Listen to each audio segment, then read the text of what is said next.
ঘুগনি এমনই একটা রেসিপি যেটা বাড়ির একদম ছোট্ট সদস্য থেকে বয়স্ক প্রত্যেকেরই ভীষণ ফেভারিট।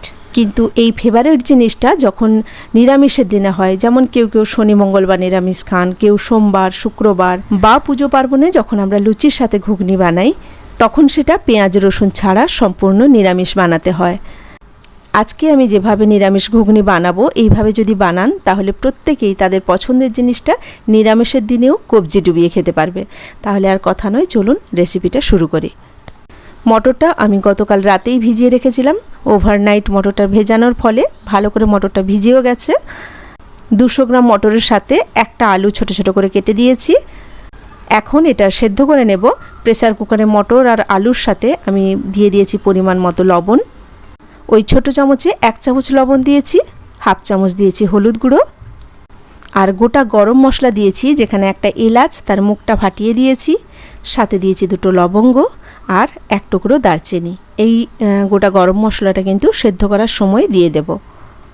এখন এটা একটু প্রেসারে সিটি দিয়ে নেব, তবে 1টা থেকে 2টো সিটি দিতে হবে, এর থেকে বেশি কিন্তু দিলে হবে না। যেহেতু মটরটা আগে থেকে ভেজানো আছে, মটর কিন্তু যদি বেশি সেদ্ধ হয়ে যায়, বেশি ঘেঁটে যায়, সেক্ষেত্রেও ঘুগনি ভালো হয় না, মটরটা কষানো যায় না।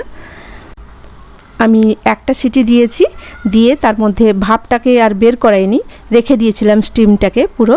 এবার ঠান্ডা হতে আমি প্রেসার কুকারটা খুলে মটরটা দেখাচ্ছি। এই যে দেখুন, মটরটা কিন্তু ঘেঁটেও যায়নি আর খুব সুন্দর সেদ্ধও হয়ে গেছে। ঠিকঠাক মটর সেদ্ধ করাটা কিন্তু সুস্বাদু ঘুগনি বানানোর একটা পার্ট। মটর আলু সেদ্ধ করা হয়ে গেছে। এখন একটা মশলা বানিয়ে নেব। তার জন্য প্রথমে নিয়ে নিলাম 1 চামচ গোটা জিরে, সাদা জিরে যেটা, তারপরে নিলাম 1 চামচ মৌরি, 1 চামচ নিলাম ধনে, ওই 4-5টা গোটা গোলমরিচ, 2টো শুকনো লঙ্কা, আর দিয়েছি তেজপাতা। এখন এগুলো শুকনো কড়াইতে একটু নেড়ে চেড়ে নেব। গ্যাসের ফ্লেমটা কিন্তু একদম লো রাখবেন। লো রেখে এটা 2 থেকে 3 মিনিট একটু কড়াইতে নেড়ে নেব। মশলাটা বেশি ভাজবো না, হালকা একটুখানি ভেজে নিয়ে গুঁড়ো করে নেব। হালকা যখন খুব সুন্দর একটা গন্ধ উঠবে, তখনই গ্যাসের ফ্লেমটা অফ করে দেবেন, কারণ মশলাটা যদি বেশি ভাজা হয়ে যায় তাহলে কিন্তু মশলাটা নষ্ট হয়ে যাবে, গন্ধটা, ওর যে একটা সুন্দর গন্ধ, ওটা কিন্তু চলে যাবে।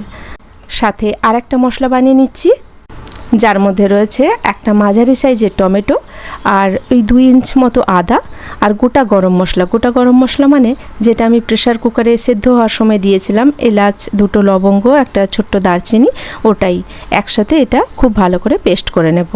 মটর আলুও সেদ্ধ করা হয়ে গেছে, এদিকে মশলাও রেডি করে নিয়েছি। এবার মশলাটা কষিয়ে নেব। কড়াই বসিয়ে দিয়েছি, দিয়ে দিলাম সর্ষের তেল। তেলের মধ্যে 2-3টে কাঁচা লঙ্কা ভেঙে দিয়েছি, দিয়ে দিলাম হাফ চামচ মতো 5 ফোড়ন আর হাফ চামচ গোটা জিরে। 5 ফোড়নে খুব সুন্দর একটা গন্ধ বেরোলে যেটা পেস্ট করে রেখেছিলাম টমেটো আর আদার পেস্টটা দিয়ে দেব। এবার মশলাটা কষিয়ে নেব। মশলাটা কষানোর সময় সবসময় কিন্তু গ্যাসের ফ্লেমটা মিডিয়াম টু লো রাখবেন। টমেটো আদার কাঁচা গন্ধটা চলে গেলে ওর মধ্যে গুঁড়ো মশলাগুলো দেব। দিয়ে দিলাম 1 চামচ লঙ্কার গুঁড়ো, হাফ চামচ হলুদ গুঁড়ো, সামান্য একটু জল দিয়ে মশলাটা আরও একটু কষিয়ে নেব। যে কোনো তরকারিতে মশলা কষার সময় গুঁড়ো মশলা দেওয়ার পরে সামান্য একটু জল দিয়ে মশলাটা কষালে মশলার পাকটা কিন্তু খুব ভালো হয়। এতে কালারও খুব সুন্দর আসে। দেখুন কত সুন্দর একটা কালার এসে গেছে। এবার আমি কয়েকটা দানা চিনি অ্যাড করলাম, এতে মিষ্টি হবে না, স্বাদের ব্যালেন্সের জন্য। এবার ভালো করে এটাও মাখিয়ে নিলাম। প্রায় 4-5 মিনিট গ্যাসের ফ্লেমটা লো রেখে আমি মশলাটা কষিয়ে নিয়েছি। এখন মশলা থেকে তেলও ছেড়ে গেছে, খুব সুন্দর একটা কালারও এসে গেছে। এবার আমি সেদ্ধ করে রাখা মটর আলুটা এর মধ্যে দিয়ে দেব। মটর আলুটাও কিন্তু ভালো করে মশলার সাথে কষিয়ে নিতে হবে। আর এই কারণেই আমি প্রথমে বলছিলাম যে মটরটা খুব বেশি যেন সেদ্ধ না হয়। মটর খুব বেশি যদি সেদ্ধ হয়ে যায় তাহলে কিন্তু আর কষানো যায় না। আমি মটর আলুটাও প্রায় 4 থেকে 5 মিনিট মশলার সাথে কষিয়ে নিয়েছি, যতক্ষণ না এই যে জলীয় ভাবটা, একটা পাতলা ভাবটা শুকনো হচ্ছে, ততক্ষণ কিন্তু মটরটাকে কষিয়ে নিতে হবে। মটরটা কষতে কষতে মটরের কালারটাও চেঞ্জ হয়ে যাবে। এই যে দেখুন খুব সুন্দর একটা কালার এসে গেছে। আর মটরটা শুকনো হয়ে এসেছে। এবার আমি এর মধ্যে যে সেদ্ধ করে রাখার পরে যে জলটা বেশি হয়ে গেছিলো ওই জলটা দিয়ে দেবো। প্রথমে অল্প পরিমাণে প্রেসারে থাকা সেদ্ধ করা জলটা দিয়ে দিলাম। ভালো করে মটরের সাথে জলটা মাখিয়ে নিচ্ছি। এই জলটা দেওয়ার পরে দেখতে হবে যে আর কতটা জল লাগবে। সেদ্ধ করা জলটা যদি একটু বেশি পরিমাণে থাকে তাহলে ফ্রেশ জলটা একটু কম দিলে হবে। মটর সেদ্ধ জলটা দেওয়ার পরে আরও 2 বাটি মতো, মাঝারি সাইজের বাটিতে 2 বাটি মতো জল দিয়েছি।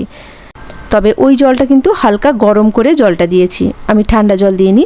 তরকারিতে সবসময় চেষ্টা করবেন গরম জল দেওয়ার, তাতে কিন্তু তরকারির স্বাদ অনেকটা বেশি বাড়ে। এবার ভালো করে একসাথে সব মাখিয়ে নিচ্ছি। একটু পাতলাই রাখতে হবে প্রথমে, কারণ একটু ফুটবে, আবার ফোটার পরে ঘুগনি তো একটু ঘনত্বটা বেড়ে যায়, মোটা হয়ে যাবে। এখন দিয়ে দিচ্ছি ওই প্রথমে তৈরি করে রাখা গুঁড়ো মশলা। 1 চামচ ভর্তি করে গুঁড়ো মশলাটা দিয়ে দিলাম। এখন দিয়ে দিলাম কাসুরি মেথি। কাসুরি মেথিটা অ্যাড করবেন, এটা যে কোনো নিরামিষ তরকারির স্বাদ অনেকটা বেশি বাড়িয়ে দেয়। ভালো করে সব মাখিয়ে নিচ্ছি, আর বেশিক্ষণ ফোটাবো না, ঘুগনিও ঘনত্বটা বেড়ে গেছে, মোটা হয়ে এসছে ঝোলটা। লবণটা সেই সেদ্ধর সময় দিয়েছিলাম, তো জল অ্যাড করার পরে মনে হলো যে একটু লবণ কম লাগছে, তাই আমি 1 চামচ লবণ দিলাম।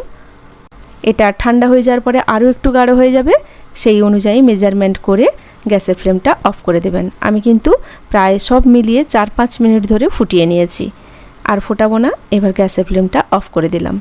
ঘনত্বটা দেখুন ঠিক এই রকম আছে। এটা ঠান্ডা হয়ে যাওয়ার পরে আরও একটু গাঢ় হয়ে যাবে। তো কেমন লাগলো আজকের নিরামিষ ঘুগনির রেসিপি, ছোট্ট একটা কমেন্ট করে জানাবেন। ভিডিওটা শেষ অবধি দেখার জন্য অসংখ্য ধন্যবাদ। আর যদি ভালো লেগে থাকে তাহলে একটা লাইক দিয়ে পাশে থাকার অনুরোধ রইল। সকলে ভালো থাকবেন, সুস্থ থাকবেন, আর নিজের শরীরের যত্ন নেবেন। কথা হবে আবার পরের ভিডিওতে নতুন কোনো রেসিপি নিয়ে। আজ এই পর্যন্ত, নমস্কার।